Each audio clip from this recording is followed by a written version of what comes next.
రాష్ట్రంలో రైతు భరోసా పథకం ఈ సంక్రాంతి నుంచి ఆరంభించేందుకు చర్యలు తీసుకుంటున్నామని వ్యవసాయ శాఖ మంత్రి తుమ్మల నాగేశ్వరరావు అన్నారు.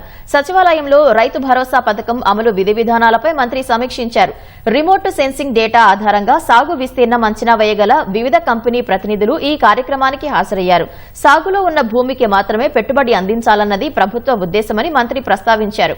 పథకం అమలులో పూర్తి ఖచ్చితత్వం కోసం ఉపగ్రహ డేటా సాయం తీసుకుంటున్నామని, ఏ పంట ఎంత విస్తీర్ణంలో సాగైంది వంటి వివరాలు సేకరిస్తున్నామని చెప్పారు. పంటల బీమా అమలుకు నూతన సాంకేతికతను అందిపుచ్చుకోవడానికి ప్రభుత్వం సిద్దంగా ఉందని తెలిపారు. వివిధ కంపెనీల ప్రతినిధులు మంత్రి సమక్షంలో పవర్ పాయింట్ ప్రెజెంటేషన్ ద్వారా ప్రాజెక్టు డేటాను ప్రదర్శించారు. సాగుకు అనువుగాని భూములను డిజిటల్ మ్యాప్స్ ద్వారా చూపించారు.